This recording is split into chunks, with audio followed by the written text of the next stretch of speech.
కింద భూగృహంలో తీసుకెళ్ళారు. అది స్వామివారి సమాధి అని చెప్పారనమాట. ఊహానికి గోరీలాగా ఉంది అనుకున్నా.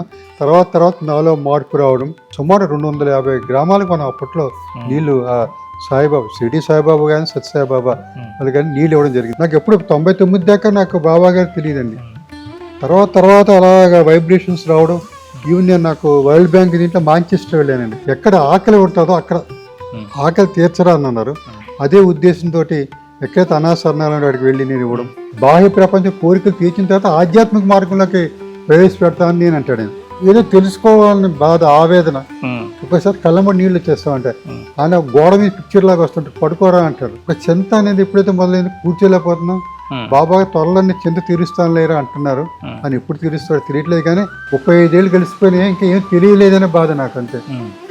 అనాథులైన యానాథులను రక్షించవయ్యా స్వామి వెంకటేశ్వర అని పాడతాడు ఆయన. శ్రీ సన్నిధి ప్రేక్షకులకు నమస్కారం. మనం ఎందరో యోగులను, ఎందరో గురువులను, మరెందరో సాధకులను నిత్యం కలుస్తూనే ఉన్నాం. వారి నుంచి అద్భుతమైనటువంటి ఆత్మజ్ఞానాన్ని తీసుకుంటూనే ఉన్నాం. ఈరోజు మన అదృష్టం మనం చేసుకున్నటువంటి పూర్వజన్మ సుకృతం. వారు రాష్ట్ర ప్రభుత్వంలో అలాగే ముఖ్యమైనటువంటి ప్రత్యేక అధికారిగా ఎన్నో సేవలు అందించారు. అన్నిటికంటే ముఖ్యంగా మనం ముక్తి కోసం ఏం చేస్తున్నామని కాకుండా ముక్తి కోసం ఏం చేయాలి అనే మార్గంలో ముందుకు వెళ్తూ ఆధ్యాత్మిక మార్గంలో సుదూర తీరాలు ప్రయాణం చేసి ఎంతోమందికి తన జ్ఞానాన్ని అందిస్తూ వారిని ఈ మార్గంలో నడిపిస్తున్నారు డాక్టర్ ఓరుగంటి ప్రసాద్ గారు. మరి ఇలాంటి విశిష్టమైన వారు మనకి ఈరోజు సమయం కేటాయించడం జరిగింది. మరి ఏమాత్రం సమయాన్ని వృధా చేయకుండా ఈ సత్సంగం ప్రారంభిద్దాం. నమస్కారం గురుగారు. చాలా సంతోషం అండి, మీరు మాకు సమయం ఇచ్చారు. బాబాగారి మార్గంలో ఉండడం, బాబాగారు ప్రచారం చేయడము, తత్వం ప్రచారం చేయడం వేరు, స్వతహాగా ధ్యానం చేయడం అది కూడా మీరు ఎన్నో సంవత్సరాల నుంచి చేస్తూ ఉన్నారు. అంతే. ఇక్కడ రెండు మిళితం చేశానండి నేను. ధ్యానం ప్లస్ తత్వ ప్రచారం చేస్తున్నాను. ధ్యానంలో నాకు జీవితంలో భాగం అయిపోయిందండి. మాట్లాడుతున్న ధ్యానం ఒక్కోసారి మా ఆవిడ ఉంటుంది, ఏం చేస్తున్నారని మాట్లాడుతూ ఉంటాను. ఎటో అప్పుడు ఎక్కడికి వెళ్తారు మీరు అని? కాస్మిక్ వరల్డ్లోకి వెళ్ళిపోతాను. కాస్మిక్ వరల్డ్లోకి వెళ్తారు అంటే ఓజోన్ లేయర్ దాటుకుంటే పైకి వెళ్ళిపోతాను నేను. అక్కడ మీరు చూసే దృశ్యాలు ఏ విధంగా ఉంటాయి గురు? అవన్నీ దైవ రహస్యాలండి. ఒక స్థితిలో పైకి వెళ్ళిపోయిన తర్వాత నాకు ఇదంతా చిన్న ఆ ప్రపంచం వేరు. అది దైవ రహస్యం చెప్పలేనిది. అంటే ఆ స్థితికి చేరుకోవడానికి ఎలాంటి సాధన చేయాలండి? సాధన చాలా తీవ్రమైన సాధన చేస్తుంటాను నేను. తీవ్రమైన సాధన అంటే ఇంకా రాత్రింపవలు అదే. ఉద్యోగం చేస్తున్నప్పుడు కారులో వెళ్తున్నప్పుడు కూడా అదే సాధనలోనే ఉండివ్వండి. ఎంతో మంది సాధువులు నేను కలుసుకున్నానండి. నేను చెప్పాను కదా, చెంచు ఏరియాలో గిరిజన ప్రాంతం మనకి శ్రీశైలం లాస్ట్ పాయింట్, మాకు అది ఫస్ట్ పాయింట్. లోపలికి వెళ్తా కదలీవనం వెళ్ళాం. ఇప్పుడు దత్తుడు కదలీవనం తెలియనప్పుడే నేను అక్కడ దత్తు పాదుకులు పెట్టామండి చెంచు వాళ్ళ చేత. ఏమండి అక్కడ వెళ్ళినప్పుడు ఎన్నో అనుభూతులు. చాలా మంది సాధువులు ఉంటారండి మీకు శ్రీశైలం ఏరియాలో. చాలా ఒక ఆయన అయితే పాములాగా వచ్చాడు నా ముందుకి, అలాగే మళ్ళీ పొట్టలోకి వెళ్ళిపోయాడు. నాతో వచ్చిన ఆఫీసర్లు పారిపోయారు, నేను పారిపోలేదు.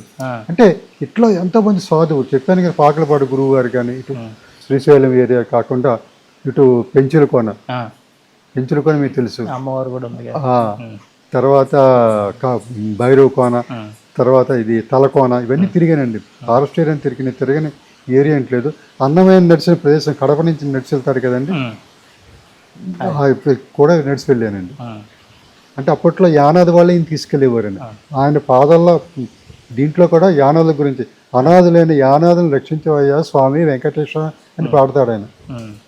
అది మనకి ఇదేంటి చెప్పిన అటుపక్క నడిచి వెళ్ళాను చెప్పి. ఇప్పుడు ఆయన పుట్టిన తాటిపక్క నుంచి దారి ఉందండి ఇప్పుడు.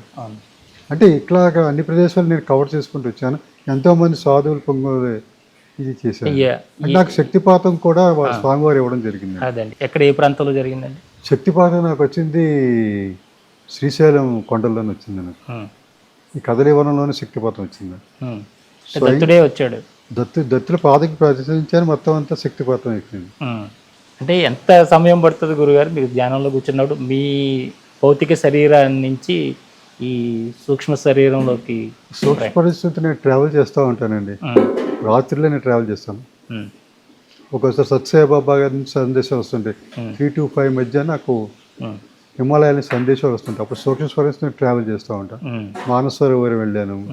మా మిస్సెస్ చెప్తే మానసరోవరం వెళ్ళొచ్చానంటే ఆవిడ కథలు చెప్తున్నారు ఏంటంటే మానసరం వెళ్తాను, గొప్ప గొప్ప వాళ్ళతో మాట్లాడుతూ ఉంటాను, మీకు నాగసాధువులు కలుస్తారు, ఇట్లా రకరకాలు.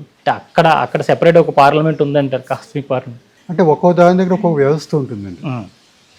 ఇప్పుడు నాగసాధువులది ఒక అయితే, తర్వాత ఈ మాంసం తినే వీళ్ళు భైరవ మన వాళ్ళకు వ్యవస్థ, అట్లాగా కాలభైరవుడిది ఒక వ్యవస్థ. అంటే రకరకాల వ్యవస్థలో మనం సేవలు చేస్తూ ఉండాలండి. ఒక వ్యవస్థలో నుంచి ఇంకో వ్యవస్థలోకి వెళ్ళినప్పుడు చాలా అనుభూతి వస్తాయి. ఇంకోళ్ళు రానివ్వరండి, అడ్డు పెడతా ఉంటారు. ఇప్పుడు గోదావరి ఆనకట్ట ఎట్లాగా అడ్డు పెట్టేసేసి మనని రాని, కానీ అక్కడ మళ్ళీ ఊహాతీత శక్తి ఒకటి మనం మళ్ళీ లాక్కెళ్తూ ఉంటుంది. ఆ ఈశ్వరుడు వచ్చి లాక్కెళ్తాడు భగవంతుడు. ఈ ఆత్మ ప్రయాణము ఎక్కడి నుంచి ప్రారంభమైందో చూడాలని ప్రయత్నం చేశారు? ఆ ప్రయత్నం ఉన్నాను సార్. నేను చివరిదాకా వెళ్ళాను, కానీ ఇప్పుడు నా తపన మీరు అన్నారు కదా ఆ పాయింట్, ఎక్కడి నుంచి వచ్చామో ఎక్కడికి వెళ్తున్నాం, వచ్చే జన్మ ఏంటి అది తెలుసుకోవాలని. మొన్న కూడా యూట్యూబ్లో చూసినా బాబా గారు అతను 78 జన్మలు తెలుసు, నాకు 20 జన్మలు తెలుసు, 4 జన్మలు పూర్వజన్మ మన అంతా పరిచయం ఉండి ఉంటాం. షెడ్యూల్ కాదు, ఎక్కడ పుట్టాను, నేను ఎక్కడ పుట్టాను. సో ఆ యొక్క దీని నా తపన ఆవేదన, ఆత్మ ఎక్కడ పుట్టింది, ఎక్కడ మూలం ఏంటి, ఈశ్వరుడు విష్ణువు కాదండి, ఇంకా శక్తి ఉంది, ఆ శక్తి తెలుసుకోవాలి. అది నా ఆ శక్తి రానివ్వట్లేదు, నేను టైం పడుతుంది. అక్కడికి వెళ్ళి అయిపోతుంది. ఎన్ని లోకాలు ట్రావెల్ చేశారు గురుగారు?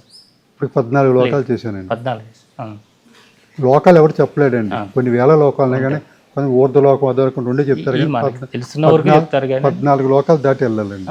ఒక్కొక్క ప్లేన్లోని, అంటే ఒక్కొక్క ప్లేన్ ఒకటి. అవునండి. అంటే కాస్మిక్ వాళ్ళు ఏమవుతుందంటే అండి, ఒక రౌండ్ ఉంటుంది అన్నమాట. సపోజ్ ఇలా రౌండ్ ఇవన్నీ దాటుకుని 14 దాటి పైకి వెళ్ళాలి.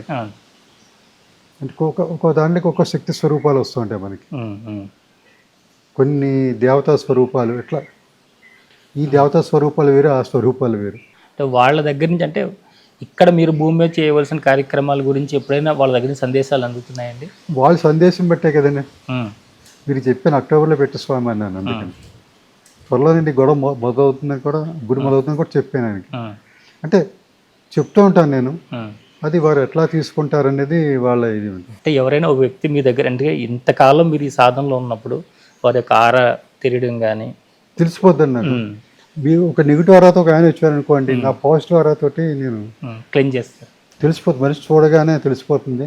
ఇంకొక శక్తి ఏమి ఇచ్చారంటే బాబా గారి కంటే ఇంకా బాబా గారు ఒక శక్తి, ఈ శక్తిని మించి ఇంకా శక్తులు ఉన్నాయండి. బాబా గారు ఒక లెవెల్తో ఆగిపోయారు, ఆయన అల్టిమేట్ కాదు, ఇంకా పైకి వెళ్ళరు అంటున్నారు బాబా గారు. నేనే కాదు అల్టిమేట్, ఇంకా దత్తుడు కూడా దాటి వెళ్ళిపోవాలండి. మూల స్వరూపం ఏంటి, బ్రహ్మ విష్ణు మహేశ్వరులు అంటే ఒక సృష్టి లయకారు, ఇంకా పైకి వెళ్ళిపోవాలి మనం. పైకి వెళ్తే శక్తి, ఇంకా శక్తిని దాటుకుంటూ ఒక లయ రూపం వస్తుంది, అక్కడికి వెళ్ళడానికి ప్రయత్నం చేయాలి మనం. వచ్చి మనకి సందేశాలు వస్తాయి. అందుకే మన ఆస్ట్రేలియా కూడా చెప్పాను, ఒక అమ్మాయి వచ్చి స్వామి నాకు ఇల్లు లేదు అంటే, త్వరలో ఇల్లు కొనుక్కుంటాం, ఆమె మిరియాలు కూడా ఇల్లు కొనుక్కుంది. నేను కదా అని చెప్పేది, ఆయన చూడగానే తెలిసిపోతుంది, కానీ నేను చెప్పకూడదు దైవ రహస్యం. అంటే ఇది గురు రహస్యాలు. అంటే వారు కూడా ఎంతోమంది గురువుల దగ్గరికి శిష్యుడిగా వెళ్ళి ఎంతోమంది గురువుల యొక్క సేవలు చేసి పొందారు. అట్లా మీరు ఈ ట్రైబల్ ఏరియాలో ఎక్కువ ట్రావెల్ చేసినప్పుడు అక్కడ ఉన్నటువంటి శాబరి మంత్రాలు కానీ ఇవి కానీ మీరు తీసుకోవడం? చాలా మంత్రాలు నేర్చుకున్నాను, నేర్పారు. తర్వాత అల్లూరు సీతారామరావు గారి పేరు మీరు ఉంటారు. అవునండి. ఒకేసారి ఆయన 5 చోట్ల కనబడ్డాడు. రాజబొమ్మంగి పోలీస్ స్టేషన్, ఏలేశ్వరం కానీ, నర్సీపట్నం కానీ, రంపచోడం పోసి కొల్లగొట్టాడు. పులిని కూడా ఆప్చే శక్తి అది. ఆ శక్తులన్నీ రామన్ పటేల్ అని గుడాలు వీళ్ళంతా కూడా నాకు నేర్పారు, కానీ నేను ప్రదర్శించలేదు. ఎందుకంటే ఇప్పుడు ఈ యుగంలో ఇప్పుడు అనవసరం నాకు. ఇప్పుడు ఇక్కడ ఏ పులిని నేను ఆపలేను కదా. అంటే అవి మనకి మీరు దాన్ని సాధన చేసిన మీకు సిద్ధించిన లేదో ఒకసారి పరీక్షించుకుంటారు కదా. నేను పరీక్షించలేదు, పరీక్షించొద్దన్నారు వాళ్ళు, కానీ తీసుకున్నారు కానీ పరీక్షించలేదు. అప్పుడు ఎప్పుడు పరీక్షించాలంటే చెంచు ఇప్పుడు అక్కడ చెప్పిన పులి రూపంలో నాగేంద్ర రూపంలో ఒక స్వామీజీ వచ్చారని, అవునండి, వీళ్ళందరూ పారిపోయారు. నేను నా శక్తితో నేను ఆయన నమస్కారం పెట్టాను, మళ్ళీ ఆయన వెళ్ళిపోయారు పట్ల. దత్తుడు కూడా పులి రూపంలో వస్తారండి, ఇక్కడ వచ్చి భయపెడతారు. అంటే ఈ ప్రయాణంలో అనేక అనుభూతులు నాకు ఇది. కానీ మెయిన్ ఏంటంటే సేవ, అట్టాడుకున్న ప్రధానికానికి సేవ చేయాలని నా భావన. ఇవన్నీ ఒక పక్కన, ఇవన్నీ ఏంటంటే మెట్లు లాంటి ఉపకరణ, అంటే సేవ చేయాలనేది లక్ష్యాన్ని చేరుకోవడానికి మెట్లు అనమాట. మన ఈ చర్మచక్షువులకి ఈ కంటితో కనపడని ప్రపంచం శ్రీశైలంలో కానీ ఇక్కడ కానీ ఉన్నాయి అని అంటారు. మరి వాటి చెప్పాను కదా మీకు, శ్రీశైలం అంటే శ్రీశైలం ఆగిపోతారు మీరు, అరకు అంటే అరకుతో ఆగిపోతారు. అరకు దాటి గిరిజన ప్రాంతాలకు మీరు వెళ్ళరు, ఎన్నో కనబడతాయండి. అవి మీరు భౌతికంగా కూడా తిరిగారు మీరు అవన్నీ కూడా? భౌతికంగా తిరిగాను, చెప్పాను కదా ఉద్యోగం తిరగండి. ఈ Adilabad area, Gond area, కొలాం area అవన్నీ కూడా తిరిగాను నేను. మీరు ధ్యానం చేసే సమయంలో కానీ ఈ సమయంలో ఈ మోక్షం పొందని బయటికి పోలేని పైలోకాలు పోలేనటువంటి ఆత్మలు ఎన్నో ప్రలోభ పెడతా ఉంటాయి, వాటి వచ్చి ఇబ్బంది పెడతా ఉంటే వాటికి ముక్తి కలిగించమని అడుగుతూ ఉంటాయి అంటారు. ధ్యానంలో ఏమవుతుందంటే మీకు నెగిటివ్ ఎనర్జీ సృష్టిస్తే మీకు కిందకి లాగేస్తూ ఉంటాయండి. ప్రేతాత్మలు ఇవన్నీ కూడా చాలా భయంకరంగా ఉంటుంది. ఇంకా అవన్నీ దాటుకుంటూ వెళ్ళాలి అనే దీంట్లో ఎట్లా ఉంటుంది, ఇప్పుడు రాకెట్ వదులుతారు, బూస్టర్ డోస్ వదిలితేనే కదా రాకెట్ పైకి వెళ్తుంది. అట్లాగే మనం ఇంకా మన డోస్ పెంచుకుంటూ వెళ్తేనే వెంటనే దాటుకుంటూ వెళ్తామని అవి మనం లాగేస్తూ ఉంటాయి. మన డోస్ పెంచుకుంటూ వెళ్తుంటేనే బూస్టర్ డోస్ పెట్టుకుంటే పైకి వెళ్తూ ఉంటాం అన్నమాట. పైన మన గురువు ఇది ఉంది కాబట్టి ఆయన ఇంకా ముందుకు లాగుతాడు. అది ఏ విధంగా పెంచుకోవాలంటే ఒక మంత్రం ద్వారా పెంచుకోవాలా లేదా గురువు ద్వారా పెంచుకోవాలి? నామస్మరణ సరిపోతుంది. సాయిరామ్ అని జయ గురుదత్త కానీ గోవింద అని కానీ మీ ఇష్టం. ఒక నామస్మరణ అనేది కంటిన్యూస్గా ఎడతగిన ప్రవాహం పెరిస్తే మీరు పైకి వెళ్ళిపోతారు. దానికి మించింది ఏమీ లేదండి. ఈ మార్గంలో మీరు ప్రవేశించడానికి బీజం ఎక్కడ పడింది, ఏ వయసులో పడింది? ఇది 98-99లో అండి. మా ఆఫీస్లో ఒక ఆయన పాండురంగరాజు గారు ఉండేవారు. అసలు బుక్ ఇచ్చి చదవమనేవారు సచ్చరిత్ర. ఏమిటో అనుకునేవాడు నేను. బాబా గారి ఫోటోలు చూసుకొని పెద్దగా నాకు అంత తన్మయత్వం అనిపించలేదు. తర్వాత ఇంకా ఆయన భజనలో పాల్గొవడం, రాజేంద్ర ప్రసాద్ గారితో సత్సంగాలు వినడం, సాయి లీలమ్మ గారితో, దీంతో నాలుగు మార్పు వచ్చింది. అంటే వారి వైపు ఒక ఆకర్షితాయన్నమాట. అలాగే నేను ఉద్యోగరీత్యా చీఫ్ సెక్రటరీ గారు అంతా నన్ను మహారాష్ట్రలో ఉన్నారండి. ఇది జామ్ఖేడ్ అనే ఊరు ఉందండి మన ఆమదార్ ఇక్కడ. డాక్టర్ అరోలే అనే ఒక ఆయన అక్కడ ఒక మెడికల్ హాస్పిటల్ నడుపుతున్నారు. కొంతమంది గ్రామీణ యువతలకి ఆయనేమో ట్రైనింగ్ ఇస్తున్నారు అనమాట. అంటే ఆ గ్రామంలో సంబంధించిన జబ్బులు ఇస్తే ఎట్లా నివారించాలని, జ్వరం వస్తే ఏంటి, డెలివరీస్ అని నేర్పాడు. అది స్టడీ చేసి రమ్మన్నారా. అది స్టడీ చేయడానికి జామ్ఖేడ్ వెళ్ళాను. జామ్ఖేడ్ వెళ్ళిన తర్వాత ఆయన నన్ను షిరిడి తీసుకురా దారిలో తీసుకురా. అప్పుడు నాకు షిరిడి అంటే ఏంటో తెలియదు. ఈయన డాక్టర్ గారు పద్మవిభూషణ్ అవార్డు మమ్మల్ని అప్పుడు డబ్బులతో కట్టి పైకి తీసుకెళ్ళారు. ఇదంతా నాకు అది ఎంతగా అనిపించింది అన్నమాట. బాబా గారి విగ్రహం చూసాను, అప్పట్లో అంత స్పందన రాలేదు. మమ్మల్ని మళ్ళీ కిందకి తీసుకెళ్ళారు. అని పెద్ద ఆయన కదా, కింద భూగృహంలో తీసుకెళ్ళారు. అది స్వామివారి సమాధి అని చెప్పారనమాట. ఊహ అనుకున్నాడు గోరీలాగా ఉంది అనుకున్నా. తర్వాత నాలో మార్పు రావడం, ఇంకా అలా రాజేంద్ర ప్రసాద్ గారు సత్సంగాలు పెట్టించడం, అలాగే వారిని కొన్ని గిరిజన ప్రాంతాలకు కూడా తీసుకెళ్ళడం. అక్కడ ఎందుకంటే సిటీలో ఉన్న వాళ్ళకి బాబా గారు, కానీ గిరిజన ప్రాంతాలు ఏంటంటే ఒక మతం వారిని ఏంటంటే ఆకర్షితులు చేస్తున్నారు. అందులో బాబా గురించి చెప్పాలి అనే ఉద్దేశంతో వారిని కొన్ని ప్రాంతాలకి, నాగార్జున సాగర్ కానీ దేవరకొండ ఏరియా అటుపక్క వారిని తీసుకెళ్ళి అక్కడ ప్రభావితం చేయడం జరిగింది. అలాగే నా వంతుగా నేను ఈ ఇన్స్పిరేషన్ 4 సాయిబాబా గుళ్ళకి మూలకర్తగా వ్యవహరించాను. నేను కట్టాను చెప్పట్లేదు కానీ అంతా ఆయన కానీ వ్యవహరించారు. అలాగే శ్రీశైలంలో ఉన్న చెంచువాళ్ళు మీకు తెలుస్తూనే ఉంటుంది. మీకు ఇక దారిలో ఎదురవుతుంటారు. వాడికి రేపు అనేది లేదు. ఒక కుక్క పిల్లని పట్టుకుని పిల్లలతో పాటు అడవిలోకి వెళ్ళిపోతూనే ఉంటాడు వాడు. ఎంత ఘోరం అంటే దొంగలు బాగా నిప్పట్టించేసి అక్కడే పడుకుంటారు. అది ఒక్కోసారి నేను చూసినప్పుడు ఒళ్ళంతా కాలిపోయింది ఒకటి తాగుమితం. అటువంటి వాళ్ళకి ఏమైనా చేయాలని ఒక మొబైల్ యూనిట్స్ పెట్టడం, అలాగే అక్కడ ఒక మీటింగ్ పెట్టి తాండలు పెట్టి 108 సాయిబాబా ప్లాస్టర్ ఆఫ్ ప్యారిస్ విగ్రహాలు ఇవ్వడం జరిగిందనమాట. చిన్న మంత్రం చదువుకోమని చెప్పడం జరిగింది. అట్లాగే అక్కడ చెంచువాళ్ళలో బాబా గారి యొక్క ఇది వ్యాప్తి చేయడానికి బాబా గారు నాకు దోహదం చేశారు. అట్లాగే కొండరెడ్లని మనకి రంపచోడవరం ఏరియాలో ఉన్నారండి. అప్పుడు రమణాచార్య గారు ఈవో టీటీడీ వారిని అడిగి వీరందరికీ అక్కడ వేదానికి అక్కడి నుంచి ఖమ్మం నుంచి తీసుకెళ్ళి వేదాన్ని నేర్పించడం, వాళ్ళని అక్కడ స్థానిక గుళ్ళో ప్రభుత్వాన్ని ఒప్పించి పూజారుల కింద చేయడం జరిగిందనమాట. అలాగే ప్రతి స్కూల్లో కూడా అప్పట్లో నా కంట్రోల్లో 2000 ఆశ్రమ్ స్కూల్స్, 4500 హాస్టల్స్ ఉన్న వాళ్ళందరూ మీటింగ్ పెట్టానండి. ఇక్కడ పెట్టి ముందు ఓం చెప్పండి నాయన భోజనం చేసే ముందు అని చెప్పడం జరిగిందన్నమాట. ఓం తర్వాత టీటీడీ నుంచి కొంచెం ధర్మ ప్రచార మటీరియల్ తీసుకొచ్చి వీళ్ళందరికీ ఇవ్వడం అంటే ఆ విధంగా. అలాగే చివరిలో సాయిరామ్ అని చెప్పండి నాయన అని షిరిడి గురించి చెప్పడం జరిగింది. ఈ విధంగా వారిని ఆ భక్తి మార్గంలోకి నా వంతు అంతా బాబా గారు, నేనేమీ లేదు కానీ ఆ విధంగా నేను వారిని తీసుకోవడం జరిగింది. అలాగే సత్యసాయిబాబా గారిని చాలాసార్లు కలిసి ఒకసారి వారిని రిక్వెస్ట్ చేశాను. అప్పుడు కొండలరావు గారు చీఫ్ ఇంజనీర్ ఉన్నారు మా దగ్గర. చాలా మన ఇటు ఈస్ట్ గోదావరిలో కానీ వెస్ట్ గోదావరిలో కానీ గిరిజన ప్రాంతం మంచినీళ్ళు లేవండి. సత్యసాయిబాబా వారు ఇప్పుడు అనంతపూర్ అక్కడ మంచినీళ్ళు సప్లై చేశారు. వారు నాకు అపాయింట్మెంట్ ఇస్తే నేను వారు రిక్వెస్ట్ చేస్తాను. అంటే కొండ ప్రాంతాలండి, మీ నమ్మని ఒక వారం రోజులు తిరిగామండి. గుర్తేడు ఏరియా, గుర్తేడు అంటే మీకు గుర్తొస్తూ ఉంటుంది. అక్కడ ఎస్ఆర్ శంకరన్ గారి వారు అందరు కిడ్నాప్ చేశారు అక్కడ. సో అప్పుడు నేను మధ్యవర్తి వహించాను కూడా, అది వేరే విషయం. ఆ గుర్తేడు నీళ్లు ఉండాలి, చలంలో నీళ్లు పట్టుకుని అదే తాగుతారు. అందువల్ల అక్కడ అమీబియాసిస్, మలేరియా ఎక్కువ అనమాట. సో వీళ్ళకి ఎలాగ నీళ్లు కల్పించాలని అనుకున్నాను. గట్టిగా మా బాబా గారిని తలుచుకుంటూ పుట్టపర్తి వెళ్ళా. సో 2 రోజులు అంటే 3 రోజున వారి అపాయింట్మెంట్ జరిగింది. అంటే మామూలుగా దర్శనం కాదు కదా నాకు కావాల్సింది, దర్శనం కావాలంటే వెళ్ళొచ్చు. 3 రోజు ఇస్తే పాపం 10 నిమిషాల నుంచి 1 అవర్ ఇచ్చారండి నాకు. సత్యసాయి రాత్రి 9 నుంచి 10 దాకా నాతో పాటు 10 మంది ఇంజనీర్లు తీసుకెళ్ళాను. వారంతా విని తప్పకుండా చేస్తాను ప్రసాద్ గారు, మంచి సంకల్పం ఉన్నారు. అయితే పిల్లల్ని నేను చూడాలన్నారు ఆయన.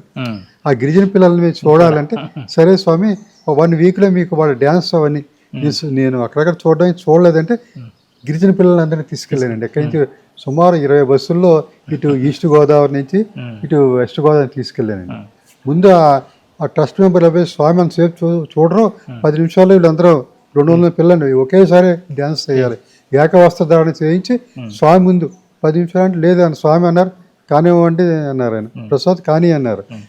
సో అని అది 200 పిల్లల చేతి ఒకేసారి చేతి 2 గంటలు చేసామండి, 8 to 10. ఈ లోపల కొంతమంది ట్రైన్ తప్పిపోయింది. అయితే ఈ లోపల బస్సులో మీద తీసుకొచ్చా. అందరికీ స్వామివారి విభూతి ఇచ్చారండి. అందరికి విభూతి ఇచ్చి నాకు ఒక శివలింగం ఇచ్చారండి. లోపల నుంచి తెప్పించిన శివలింగం, శివరాత్రి తెచ్చి శివలింగం నాకు ఇచ్చారు. అది ఇక్కడ షిరిడి లక్ష్మీ సాయిబాబా గుళ్ళు పెట్టాను అనుకోండి, అది వేరే విషయం. అంటే ఆయన అంత తన్మయత్వం చెందారండి. తన్మయత్వం చెంది నేను తప్పకుండా చేస్తాను అండి అన్నారు. మా చీఫ్ ఇంజనీర్ కొండల మీద కొండలు ఎక్కామండి 6 రోజులు.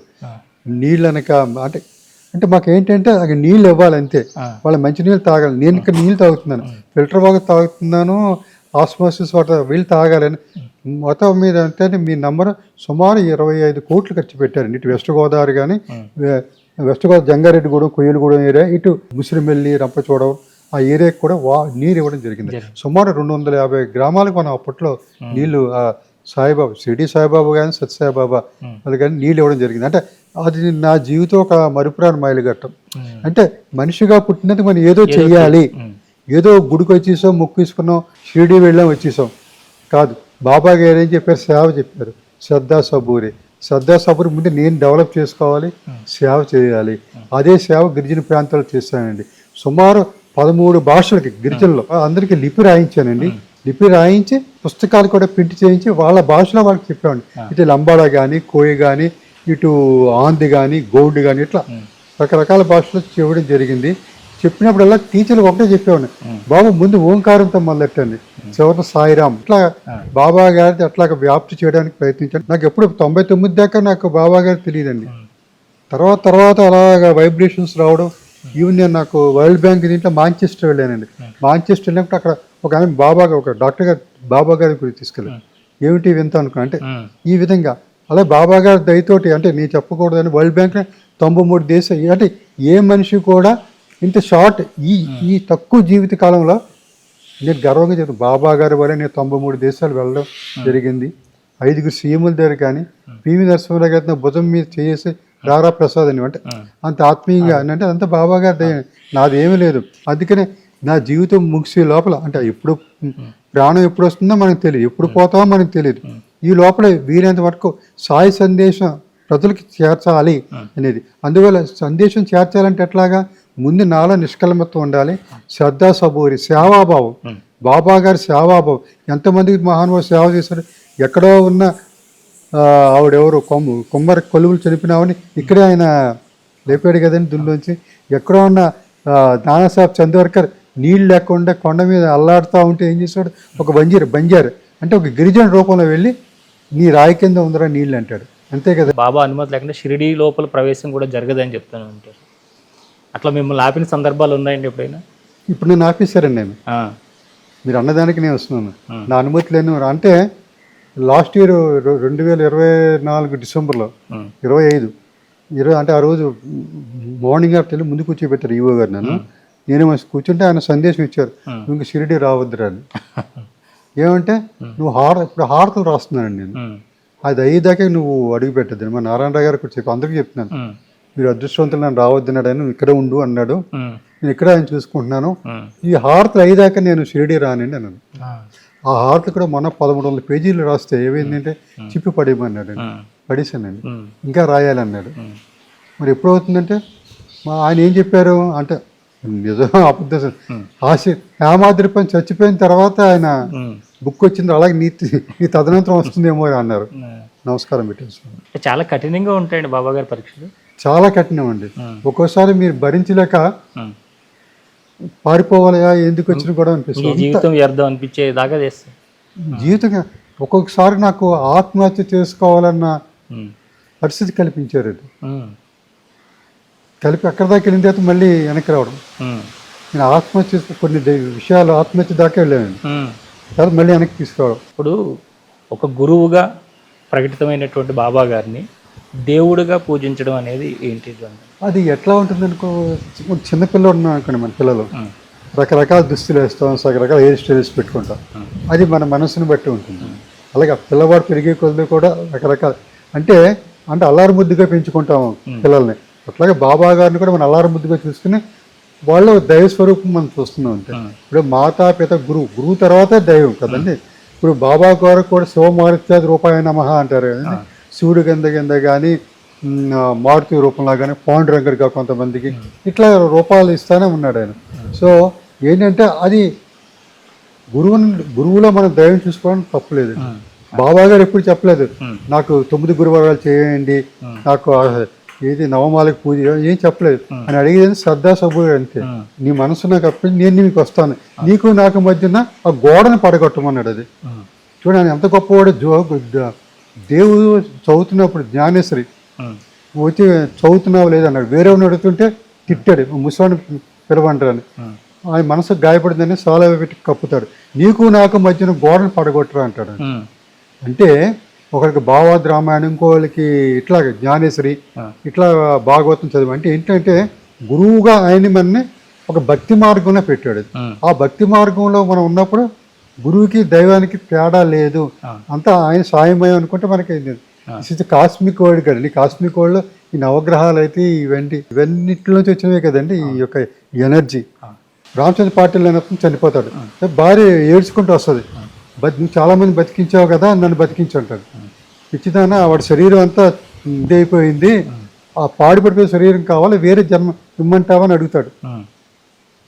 అంటే ఏం చెప్తాడని బాబా, గాలిలో వచ్చింది గాలిలో కలిసిపోతుంది, భూమిలో వచ్చింది భూమిలో కలిసిపోతుంది, అగ్నిలో వచ్చింది అగ్నిలో కలిసిపోతుంది, పంచభూతాల్లో ఏదైతే వచ్చిందో మళ్ళీ పంచభూతాలు కలిసిపోవాలని బాబా గారు అంటారు. అంటే ఇప్పటికీ కూడా బాబాని పూజించేవాళ్ళు కానీ లేదంటే వారి యొక్క పూర్తి స్థాయిలో శరణాగతిలో ఉన్న వారికి భౌతిక రూపంగా దర్శనమిస్తూ ఉంటారు అక్కడక్కడ అని చెప్తూ ఉంటారు. అవునండి, ఇందులో కొంతమంది నమ్ముతారు, కొంతమంది నమ్మరు, కొంతమంది భౌతిక రూపం కూడా ఇస్తారండి. ఉదాహరణ మొన్న చూసాను, ఒక ట్రైబుల్ అండి పూనవరంలో ఉంటుంది, ఇప్పటికీ బాబా గారి పుట్టిన విభూతి వస్తూ ఉంటుంది, మీకు తెద్దామనుకున్నా తేలేదు. ఒక్కోసారి భౌతిక రూపంలో కూడా కొంతమందికి ఇస్తూ ఉంటారండి. అంటే వారి యొక్క మనస్సును బట్టి మీరు నాకు నీవు మాట్లాడుతుంది అందరూ నాకు బాబా గారే కనపడుతున్నారు, అంటే భౌతిక రూపంలో మీరే నాకు ఇచ్చారు. చాలా మంది భౌతిక రూపంలో కూడా ఇస్తారు. నాకు కూడా మొన్న చెప్పాను కదండి, ఆస్ట్రేలియా కుర్రాడు కూడా ప్రార్థిస్తే ఒక తెరలా కనబడి బతుకుతాడు రా, నువ్వు మనసు పెట్టి ప్రార్థించిన అబ్బాయి బతికాడు. అంటే నన్ను ఒక ఆయుధంగా చేసుకుని వారు చెప్పడం జరిగిందండి. మీరు రాత్రులు నిద్రపోతారా గురుగారు? ఒకప్పుడు నిద్రపోయామండి, ఇప్పుడు నిద్రపోవట్లేదు. మా ఆవిడ అంటుంది, అప్పుడు నిద్రపోయేప్పుడు ఎందుకు ఊరిగా తెగ కొట్టేసుకుంటున్నానంటే చేప కొట్టినట్టు కొట్టేసుకుంటానండి. ఏం తెలియదండి, ఏదో ఏదో తెలుసుకోవాలని బాధ, ఆవేదన. ఒక్కోసారి కళ్ళమ్మడి నీళ్ళు వచ్చేస్తా ఉంటాయి, ఆయన గోడ మీద పిక్చర్ లాగా వస్తుంటారు, పడుకోరా అంటారు, పడుకోలేని స్వామి అంటారు. అంటే అప్పుడు వేసి ఏదో ఒకటి రాసేసుకుంటూ ఉంటాను నేను, వేసి బుక్ మీద ఏదో ఒకటి రాస్తూ ఉంటాను, ఏదో ఒక రూపం వచ్చేస్తూ ఉంటాను. కొంతమంది అంటారు మీలో ఎక్కువ ధ్యానం ఎక్కువైపోయింది, అందువల్ల మీరు కూర్చోలేకపోతున్నాను, నిజం కూర్చోలేకపోతున్నాను, నుంచోలేకపోతున్నాను నేను. మనిషిని కూడా సగం అయిపోయానండి, ఒక 10 కిలోలు తగ్గిపోయాను. మా ఆఫీస్లో పనిచేసే వాళ్ళు అంతే, మీరేనా ఇలా ఇంత అయిపోయారు. అప్పుడు 73 నుండి 63 కిలోలు అయిపోయాను. అంటే ఒక చింత అనేది ఎప్పుడైతే మొదలైంది, కూర్చోలేకపోతున్నాం, బాబా త్వరలన్నీ చింత తీరుస్తాను లేరా అంటున్నారు. అని ఎప్పుడు తీరుస్తాడో తెలియట్లేదు, కానీ కొట్టుమిట్టాడుతున్నాను నేను, ఏదో తెలుసుకోవాలి ఇంకా. అంటే చూసేది, చేసేది, చేయించేది, చెప్పేది అంతా ఆయనే అయినప్పుడు మరి మీ లోపల ఎందుకు ఈ తపన?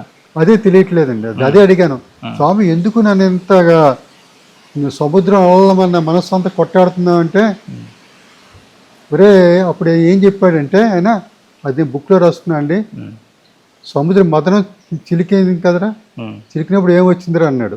నన్ను ఎప్పుడు రా అని పిలుస్తాడు ఆయన. హాలాహలం వచ్చింది, తర్వాత అమృతం వచ్చింది, ఇలా రకరకాలు వచ్చినాయి కదా. ఇప్పుడు నీలో ఉన్న ఆలాహలం పోవాలరా, అది పోతేనప్పుడు అమృతం. ఆలాహలం ఇంకే శక్తి నీకు లేదు, అది పోని. ఇలా చిలుకుతా ఉంటేనే నీకు అమృతం వస్తుందని చెప్పాడు. అంటే అంతవరకు నువ్వు కూర్చోవాలి ఉంటే అలా చిలుకుతూ ఉండు, ఎప్పుడో అమృతం నీలో ఉద్భవిస్తుందిరా అన్నారు అనమాట. బాబా గారిది ఏంటంటే ఈ యుగంలో వారి యొక్క తత్వం లేదంటే వారి యొక్క ప్రభ ఏ విధంగా ఉండబోతుంది అనేది మీకు ముందే ఒక సందేశం వచ్చి ఉంటుంది కదా, దాని గురించి తీసుకెళ్లారు కదా. సందేశం తీసుకెళ్ళిపోయాడు ఆయన, సందేహం లేకుండా దాన్ని సందేశాలు ఇచ్చాడు అన్నది. దాంట్లో సందేహం వలదండి, సందేశం పాటించడమే మన ఇది కర్తవ్యం కూడా.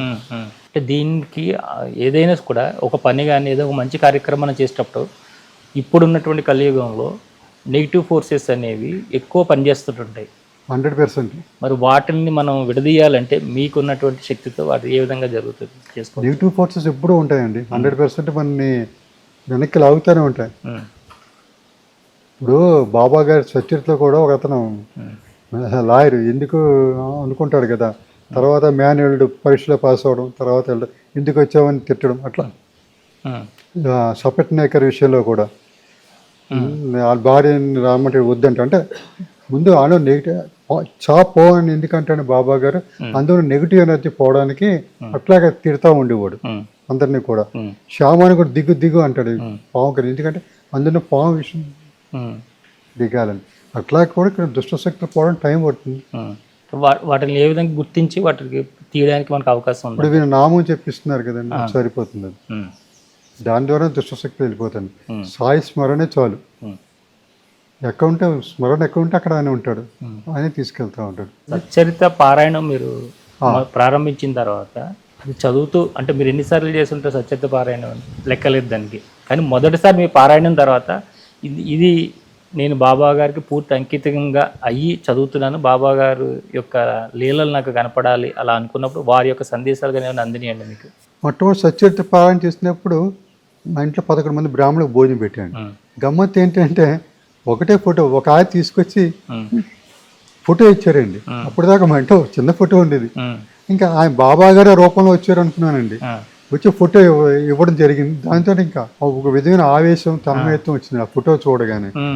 ఇది కాదు, ఈ 11 మందికి భోజనం పెట్టడం కాదు, ఎక్కువైతే అన్నార్థులు ఎక్కడ ఉంటారో వాళ్ళందరికీ భోజనాలు పెట్టాలన్న ఈ సత్సంగం బాబా గారిని కల్పించారు.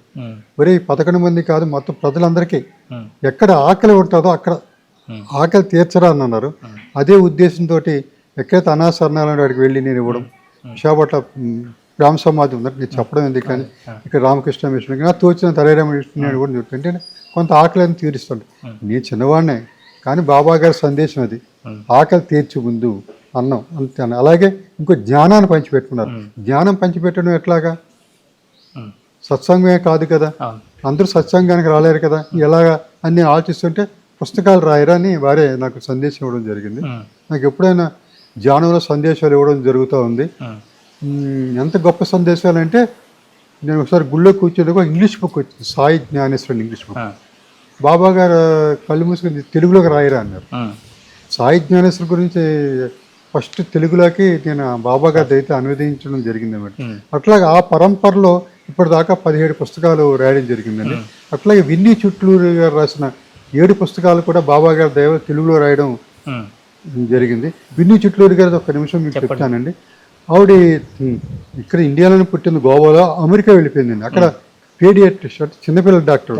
సో జీవితం మీద అక్కడ విరక్తి కలిగి ఇండియా వచ్చింది, భర్తను వదిలిపెట్టి వచ్చేసి ఇక్కడ మరాఠీ నేర్చుకుంది విన్నీ చుట్లూరు గారు.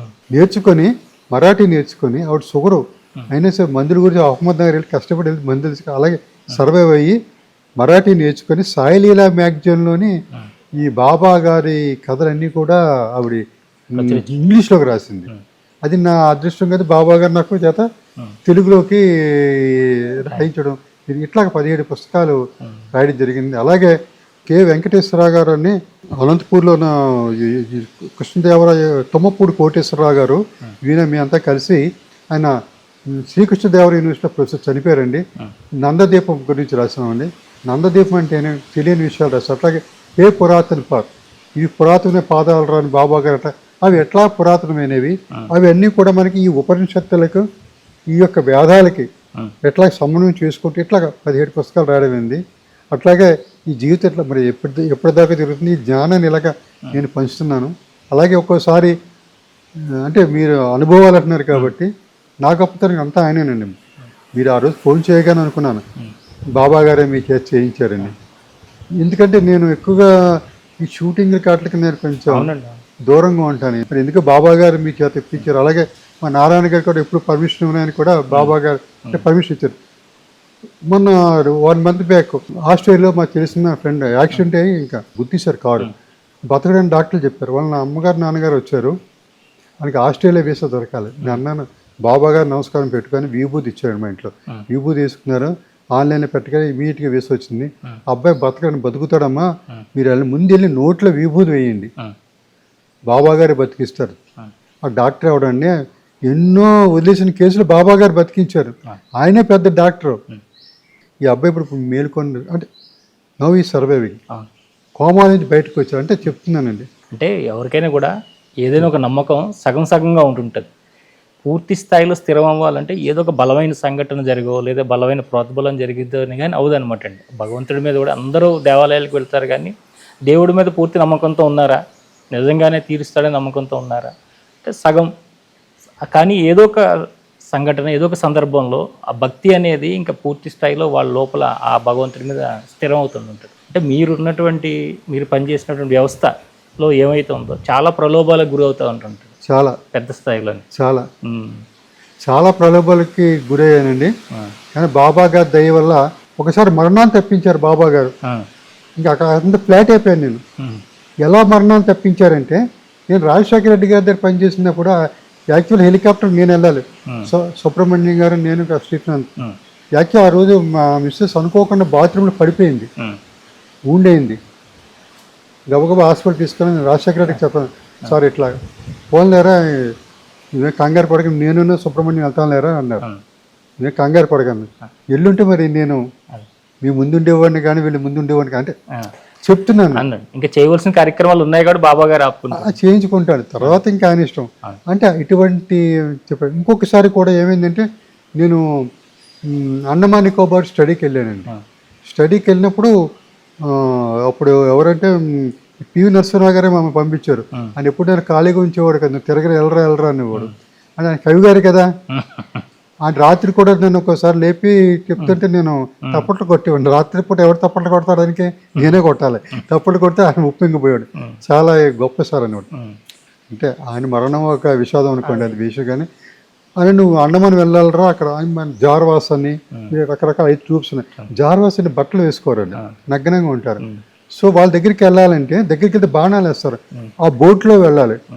ఆ బాణం కూడా విషయం ఉంటుందండి. సో ఆ బోట్లో వెళ్ళి కొబ్బరి బండాలు అట్టిగెళ్ళ పెట్టేసి వచ్చేసేవాళ్ళం వాళ్ళు తీసుకోవడానికి. ఏమండి తీసుకోండి. ఒకలాగా 1 month అలాగే గడిపామండి. తర్వాత ఒకసారి వాడు బాణం వేసాడండి నాకు. ఇంకా ఇలా లాభం లేదు, ఎన్ని నెలలు ఉంటా అక్కడ ప్రైమ్ మినిస్టర్ గారు మాట ఇచ్చి వీళ్ళు మార్చాలని నేనే బోట్ వేసుకుని వెళ్ళిపోయానండి. వెళ్ళిపోయి వాడు బాణం వేసాడు. యాక్చువల్గా పెద్ద ఊండేది, ఈ లోపల వీడు వచ్చి చనిపోవాలి నేను యాక్చువల్గా. తర్వాత అక్కడ ఏంటి జలగలు ఉంటాయండి, అవి పట్టుకు పీకేయండి ఇంత జలగలు, మన జలగల్లా కాదు మొత్తం. గబగబా షిప్లో వాళ్ళు వచ్చి నన్ను వెంటనే మెయిన్ పోర్ట్ బ్లేర్ తీసుకొచ్చి ఫిక్స్ చేశారు.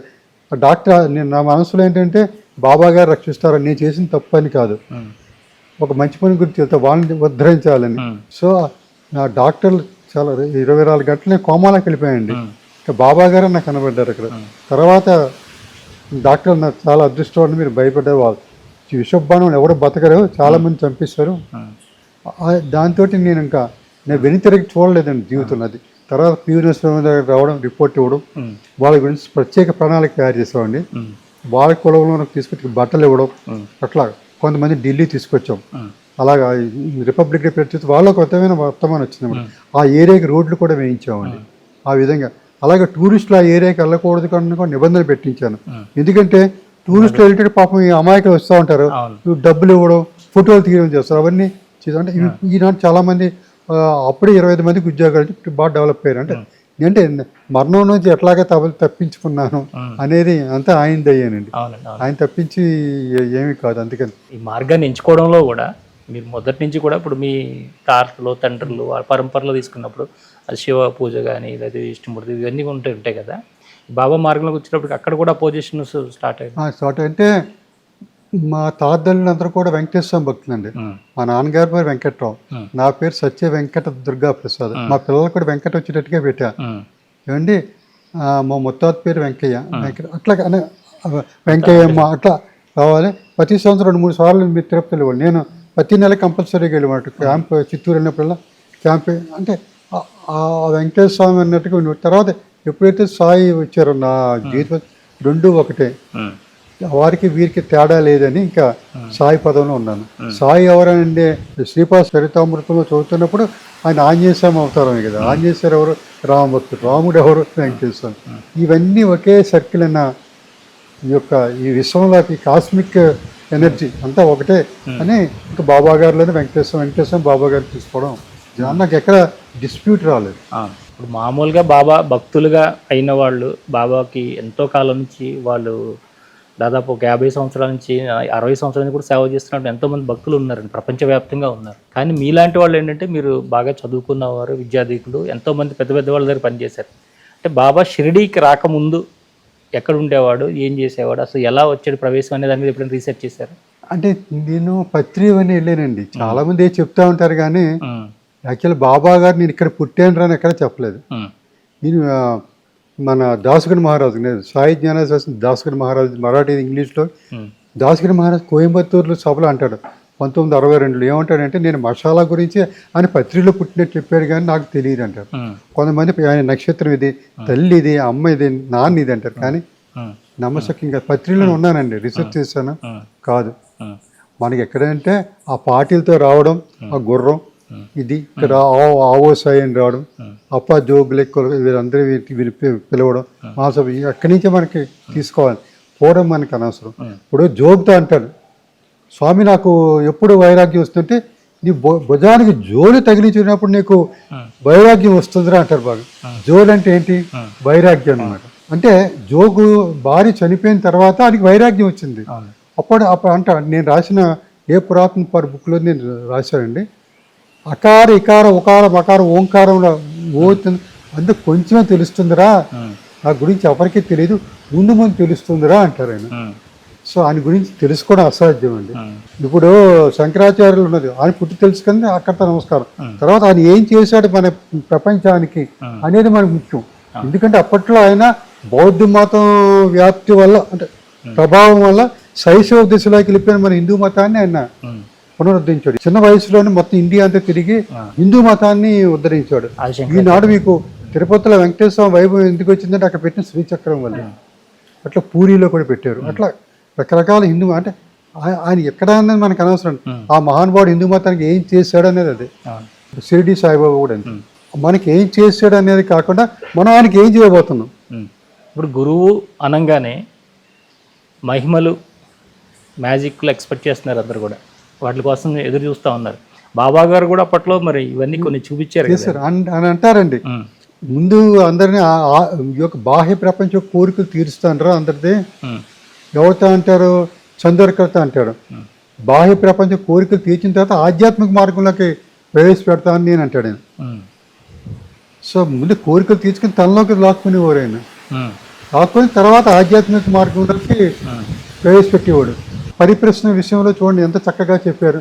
గురువుకి ఎలాగా సాష్టాంగపడాలంటే ఒక అజ్ఞానిలాగా వెళ్ళాలి. భగవద్గీతలో అడుగుతారు కదా నానా చంద్రకర్త, ఇదే చెప్పిపోతుంటే నానచంద్రుడికి తానే గొప్పవాడిని అనే అహంకారాన్ని తీసుకొని గట్టి మీద పెట్టి ఈయన పరిపరిస్తున్న దానికి చక్కగా చెప్పుకుంటా. అంటే ఒక గురువు అంటే జ్ఞాని దగ్గరికి ఎట్లాగే వెళ్ళాలి, అజ్ఞానికి వెళ్ళాలి. మళ్ళీ నేను టీచర్ దగ్గరికి వెళ్ళాను అనుకోండి, తెలిసినట్టుగా తెలియని వాడిగా సబ్జెక్ట్ తెలుసుకున్నట్టుగా వెళ్తేనే మన ఒక మనస్సు కూడా సంపూర్ణంగా ఉండాలి. ఇప్పుడు ఆంజనేయ స్వామి ఉదయం తీసుకుని శ్రీరామచంద్రుడు అంటే ఆయన యొక్క భక్తి తత్పరత అటు ఉండదు. అలాగే మన మనసు కూడా అంత ప్యూర్గా ఉంటేనే ఆయన మనలోకి ప్రవేశిస్తాడు, అంతే కదండి. అంటే నేను ఆ విషయం అప్పుడు నానా చంద్రకర్ అల్లుడు చనిపోతాడు, మైనాతాయిని రక్షించినట్టు ఆ పిల్ల చనిపోతుంది, అల్లుడు చచ్చిపోతాడు. విరక్తిగా వస్తే అప్పుడు చెప్తారనమాట, నీకు నేను కావాలా నీకు ఆధ్యాత్మికంగా కావాలని అడిగితే నువ్వే కావాలి గురు అంటే మనం మర్చిపో అంటాడు అనమాట. అంటే ఆధ్యాత్మిక వైపు చేస్తాడు. అలాగే మన దీక్ష 8 ఏళ్ళ అమ్మాయి కూడా రక్షిస్తాడు ఆయన. ఒకప్పుడు అమ్మాయి బీరో మీద ఎక్కితే పైనుంచి ప్రైజ్ పడిపోతుంది ఈయన వెళ్ళి రక్షిస్తాడు. ఆ అమ్మాయి కూడా చనిపోతుంది, అప్పుడు కూడా దీక్షిస్తుంది, నాకేం వద్దు బాబు నువ్వే కావాలని. నువ్వు ఏ మార్గంగా అడవి మార్గంగా వెళ్తావు, ద్వారకామాయ ద్వారా వెళ్తావు అంటే ద్వారకామాయ ద్వారానే వెళ్తాను. ద్వారకామాయ అంటే ఏంటి, ఈ యొక్క గురుతత్వం వెళ్తేనే నువ్వు ముక్తికి వెళ్తావని నేను ఉద్దేశం. కొంచెం లేట్గా ఈ మార్గంలో ప్రవేశించానని మీకు ఎప్పుడైనా అనిపిస్తుంది? అలా ఎప్పుడూ అనుకోలేదండి. ఎప్పుడైతే మొత్తం వచ్చేసాను 90 అంటే ఇప్పటికే 35 ఇయర్స్ అయిపోయింది, మొత్తం మీద వచ్చాను అని ఎప్పుడు బాధపడలేదండి. అంటే ఇప్పుడు నేను ఎందుకు ఇంకేం బాధపడుతున్నాను, ఏం తెలుసుకోలేదనే బాధ. 35 ఏళ్ళు గడిచిపోయినాయి, ఇంకా ఏం తెలియలేదనే బాధ నాకు, అంతే. అంటే ఏం తెలుసుకుందామని మీరు పెట్టుకున్నారు లక్ష్యం? ఇంకా మూలాల్లోకి వెళ్ళాలండి. మనం తెలుసుకున్నది చాలా తక్కువ అండి బాబా గురించి. ఆయన గురించి ఆధ్యాత్మికంగా తెలుసుకోవాలంటే చాలా లోపలికి వెళ్ళాలి. ఇప్పుడు సముద్రం లోపలికి వెళ్తే ఏమవుతుంది, మనకి ఎన్నో ఆణిముత్యాలు దొరుకుతాయి. అలాగే లోపలికి వెళ్ళరా ఇంకా చిలుకించి అంటున్నారు ఆయన. అలా చిలుకిస్తున్నాను, చూద్దాం, ఇంకా చాలా దొరకాలండి దాని గురించి. గురుతత్వాన్ని ఏ విధంగా మనం అర్థం చేసుకోవాలండి? అంటే షిరిడి సాయి తత్వాన్ని, బాబా గారి తత్వాన్ని ఏ విధంగా అర్థం చేసుకోవాలా? తత్వాన్ని పక్కన పెట్టి మనం వేరే విధంగా వెళ్తున్నామా? అంతే అండి, కోరికలతో మీరు అన్నారు కదా, కోరికలతో వెళ్తున్నాం ఏమండి. అలా కాకుండా కోరికలన్నీ, ఇప్పుడు గీతలో శ్రీకృష్ణుడు అంటాడు, ఏమంటాడు అర్జునుడితో, చేసేది నేనే నువ్వెవడవురా అంటాడు. అటు పాండవులు ఇటు కౌరవులు అసలు మధ్య ఉంటాడు, పిరికివాడు పారిపోతుండే, ఇచ్చోడు నుంచో ఇక్కడ వాళ్ళెవరు అంతా నేనేరని విశ్వరూపం చూపెడతాడు. అప్పుడు శరణాగతి అవుతాడు ఎవడు, అర్జునుడు. అట్లాగే మన బాబా గారు శరణాగతి రావాలి. మంచి చెడు జరిగినా నీవే. ఇప్పుడు ఈ గుడి ఆగిపోయింది, ఎప్పుడు చేయించుకోవడానికి తెలుసు ఏమండి. మనకి రోగాలు వస్తాయి, ఏది చేసా కానీ మనం అంతవరకు ఆగం. అక్కడ నీవే, ఇప్పుడు నీ భారం నాపే పడివేయడం అన్నాడు కదా, అది మనం పాటించటం లేదు. ఎప్పుడైతే పడేస్తాం మనకి మనసు చింతగా ఉంటుంది, ఇన్ని కోరికలు ఉండవండి. ఇంకా ఆయనే తీర్చుకుంటాడు, మనకి ఏం కావాలనేది ఆయనే తీర్చుకుంటాడు, నెరవేరుస్తాడు. అది న్యాయమైంది అయితే నెరవేరుస్తాడు. అది లేక అక్కడ దాకా పరిగెడుతున్నాం, అది నేను అంటుంటా. అంటే గురుతత్వాన్ని మనం బోధించడంలో వెనకబడ్డాం అనుకోవట్లేదు? చాలా వెనకబడ్డాము. గురుతత్వాన్ని బోధించట్లేదు. 5 గురువారాలు 9 గురువారాలు పూజలు బోధిస్తున్నాం మనం. ఈ పూజలు చేసుకోండి, నక్షత్రమాలుగా పూజ చేసుకోండి, ఆ పూజలు అన్నా కానీ బాబా గారు ఏమన్నారు, బాబా గారి టైంలో ఏమీ చెప్పలేదు. హారతులు ఇచ్చారు, అట్కర్ కానీ జోగ్ కానీ ఇవన్నీ.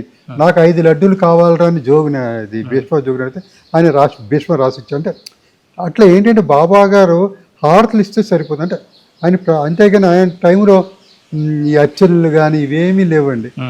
హారతి ఇచ్చాను ప్రసన్నం, నాకు ఇవి కూడా వద్దు, నేను మనసా వాచా కర్మన నన్ను పూజించంటాను వాళ్ళకి. ఇది ఇప్పుడు భక్త తుకారం చూడండి, మనకి అదే టైం ఇప్పుడు ఈ యొక్క హారతుల్లో భక్త తుకారం కానీ జ్ఞానేశ్వరి ఈ ఒక అభంగాలు వచ్చినప్పుడు బాబాగా లేచి ఉంచిన హారతులు.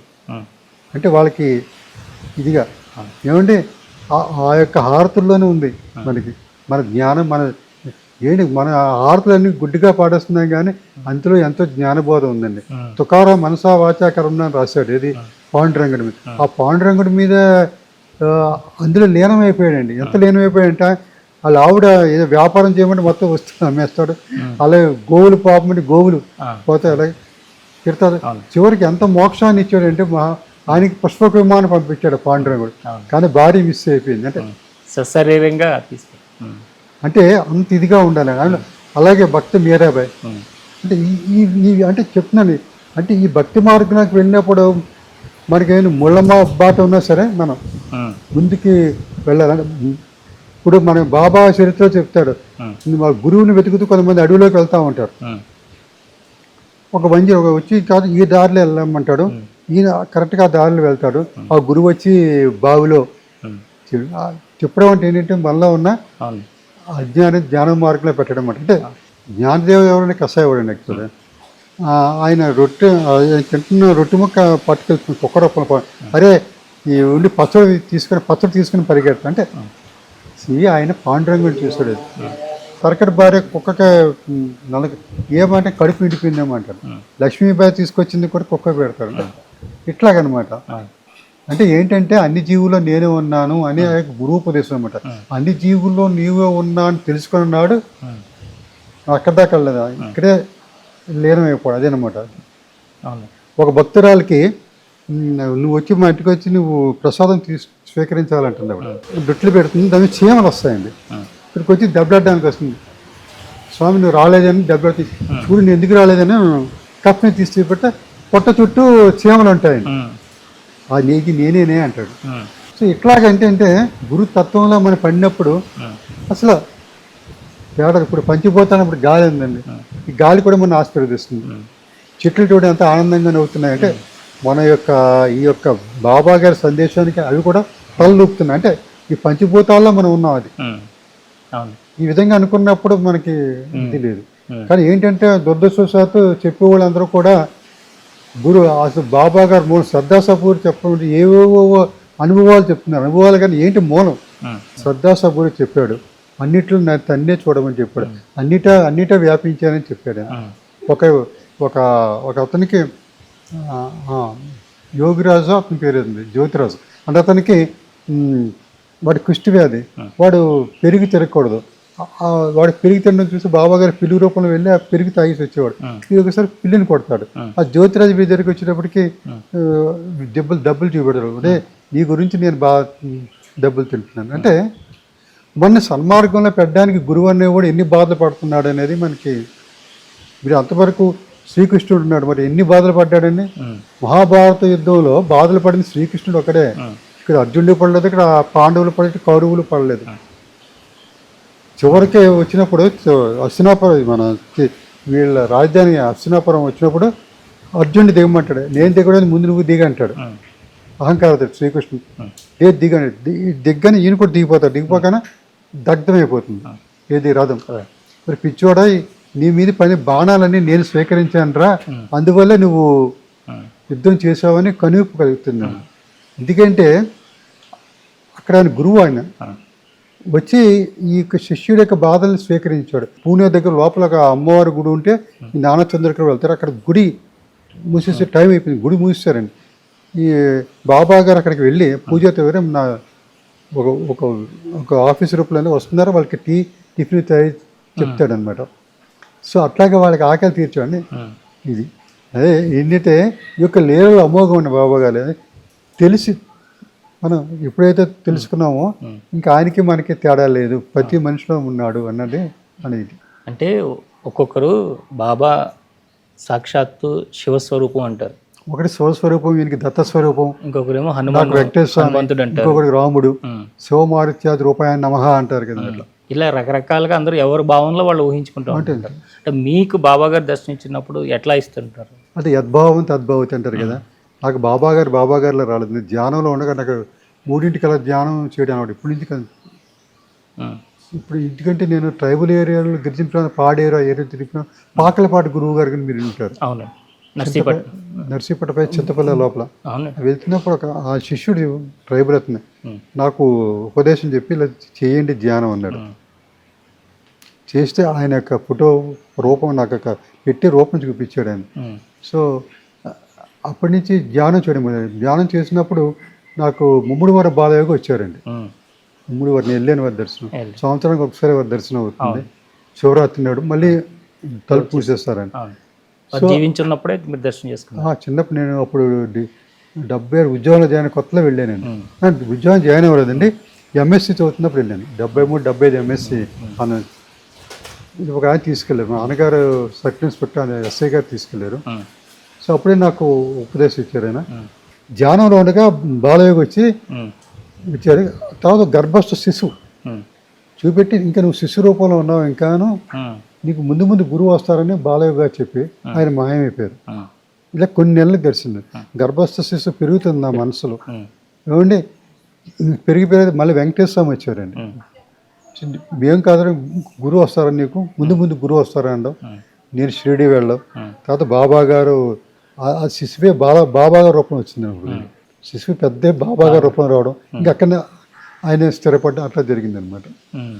అంటే ముఖ్యంగా ఏంటంటే ఈ మార్గంలో పూర్తి స్థాయిలో మనం ఉండాలి అని ఎవరైతే వస్తారో వాళ్ళకి వాళ్ళ యొక్క కుటుంబాలు సంసారాన్ని దూరం చేస్తారు అనే ఒక అపోహ ఉన్నదండి. అలా తర్కడ్ ఉన్నాడు, తర్కడ్ భార్య భర్తలు ఉన్నారు, దీక్షిత్ ఉన్నారు, ఉమ్. ఆయన నానాసాబ్ చందోర్కర్ ఉన్నాడు. అది తప్పండి అండి. అంటే ఇంక కేవలం బాబా తత్వ ప్రచారం చేయడానికి జీవితాన్ని అంకితం చేసి కుటుంబాలను పట్టించుకోకుండా తిరుగుతూ ఉంటారు వాళ్ళంతా అంటారు. అలాగే బాబా గారు ఎప్పుడు చెప్పలేదండి. ఉమ్. నీ కుటుంబాన్ని నువ్వు చూసుకోమని చెప్పారు అందరినీ కూడా. ఉమ్, చెప్తేనే ఈ తత్వ ప్రచారం చేయించాడండి. ఉమ్, కథలో కూడా అన్ని కుటుంబీకులు వెళ్ళారు, కానీ ఎవరో సన్యాసం తక్కువ. అంటే విజయానంద్ వీళ్ళంతా వేరు, కానీ ఉమ్, ఆయన ఉన్నప్పుడు దేవిదాసు జాంగీర్, కానీ ఈయన ఎప్పుడు ఎవరిని ఫ్యామిలీ వదిలేమని చెప్పలేదు. ఉమ్, ఫ్యామిలీ ఉంటూనే ఆయన తత్వోపదేశం చేశారండి. ఆ, సాకోరి మహారాజు అంతే కదండి, ఉపాస మహారాజు ఫ్యామిలీ ఉంటూనే ఆయన తత్వోపదేశం చేశాడు. ఎవరిని ఫ్యామిలీ వదిలిపెట్టమని చెప్పలేదండి. అంటే ఈ ముఖ్యంగా ఇప్పుడు ఈ శతాబ్దంలో ఈ ధ్యాన మార్గంలోకి వచ్చిన వాళ్ళు కానీ సాధన చేసిన వాళ్ళందరికీ కూడా మొదటి గోల్గా శంబల అని కనిపిస్తూ ఉంటుంది. ఎలా ఉంది మీ ప్రవేశం దాంట్లోకి? శంబల అనేది ఒక మెట్టు అండి. ఉమ్, అది అస్సాం లోపల ఎక్కడ ఉంది. ఉమ్, అది దాటుకుంటూ వెళ్ళిపోవాలండి. ఉమ్. మీరు వెళ్ళారా, ప్రవేశం చేశారా? శంబల దాటి పైకి వెళ్ళిపోయారని పైకి చెప్పాను. ఉమ్. మొదటి ప్రవేశం జరిగినప్పుడు మీకు తెలిసిందంటే ఇది శంబల దీన్ని అని. శంబల అని చెప్పారు, అంతేగాని వెళ్ళలేదు. ఉమ్, ఇవిడే అస్సాం అని తిరిగానండి, త్రిపుర, మేఘాలయ అవన్నీ తిరిగానండి. సెల్ సిస్టర్స్ శంబల అని చెప్పారు, అక్కడి నుంచి పైకి ట్రైబల్సే చెప్పారు. ఉమ్. చేశారు, దాని లోపల ప్రవేశం చేశారా? ఆ ఊరికి వెళ్ళానండి. ఉమ్, వెళ్ళాను, నమస్కారం పెట్టుకుని బయటకు వచ్చాను. ఉమ్, ఎవరు ట్రైబల్స్ ఎవరు వెళ్ళేవారికి నాకు తెలుసు కాబట్టి నన్ను తీసుకెళ్ళారు లోపలికి. ఉమ్. వేరే వాళ్ళని అయితే బయట ఆపేస్తారు. ఇంకా చాలా అంటే మీతో సత్సంగంలో ఇంకా ఎన్నో విషయాలు మీరు ఇంకా బాబా గురించి చెప్పాలి. అలాగే ఎవరైతే ఇప్పుడు ట్రైబల్స్ ఉన్నారో వారి యొక్క జీవన విధానాలు ఏ విధంగా ఉంటాయి, వారు మానవాళికి చేస్తున్నటువంటి సేవ ఏంటి, వారు అక్కడ ఉండడం ద్వారా ఇక్కడ వాళ్ళందరూ ఏ విధంగా లాభపడుతున్నారు అనే విషయాలన్నీ కూడా మీరు భవిష్యత్తులో మాకు తెలియజేస్తారని. గిరిజనులు ఉండబట్టే మనం ఉన్నామండి. అదేనండి నేను ఏంటంటే గిరిజనులు లేకపోతే మనం ఇక్కడ మనం లేం కదండి. అందుకని ఆ ఒక్క విషయం తెలియాలి కదండి. తప్పకుండా నెక్స్ట్ మనం ఏదో వెళ్ళి వాళ్ళని ఉద్ధరిస్తున్నాం అనుకుంటాం, కానీ వాడే మనం వాళ్ళు ఉద్ధరిస్తున్నాడు. ఉండబట్టే మనం ఇదంతా జరుగుతుంది. నదులు ఎక్కడ పుట్టాయండి? అవును. నదులు ఎక్కడ పుట్టాయి? గిరిజన ప్రాంతంగా ఈ అడవులు ఎలా ఉన్నాయి? వాడికి కాపాడబట్టి వర్షాలు లేపడతాం వాడి వల్లే కదా. అవును. అయితే చివరిగా మా ప్రేక్షకులకి బాబా గారి మాధ్యమంగా మీ యొక్క సందేశం ఉంది. బాబా గారి మాధ్యం ఏం లేదు, అందరిలోనూ ఉన్నాడు ఆయన. బాబా గారు నేను చెప్పేది అందరూ బాబాని ప్రేమించండి, చేతులు పెట్టి నమస్కరిస్తున్నాయి, పాదాబంధనాలు. త్యాగరాజు అంటాడు, ఎందరో మహానుభావులు అందరికీ నా పాదాబంధనాలని సాయి భక్తులనే కాదు సమస్త మానవాళికి కూడా నేను శిరస్సు వంచి నమస్కరిస్తున్నాను. ఒక జ్ఞాన మార్గంలో ప్రవేశించండి, శ్రద్ధ సబూరి అనేది చేయండి, మనస్సు ఎప్పుడూ నిర్మలంగా ఉంచుకోండి, ఎప్పుడు పాజిటివ్గా ఆలోచించండి. నెగిటివ్ వచ్చిన చోట పక్క పెట్టి ఈరోజు ఉదయం లెగ్గానే నాకు ఈరోజు మంచి జరుగుతుందని లెగ్గండి. భగవంతుడు నాకు మంచి జ్ఞానాన్ని ప్రసాదించు, మంచి ఆరోగ్యాన్ని ప్రసాదించలేదు లేకండి. తప్పకుండా మీకు భగవంతుడు మంచి మార్గాన్ని చూపిస్తాడు. బాబా గారి మార్గాన్ని విడవకండి, శ్రద్ధ సబూర్యం మాత్రం తప్పకుండా పాటించండి. ఆ స్వామి మేము వెన్నంటే మిమ్మల్ని ముందు నడిపిస్తాడు. సాయిరాం, సాయిరాం. చాలా సంతోషం గురుగారు, చాలా విలువైన సమయాన్ని మీరు కేటాయించారు. చాలా చాలా సంతోషం.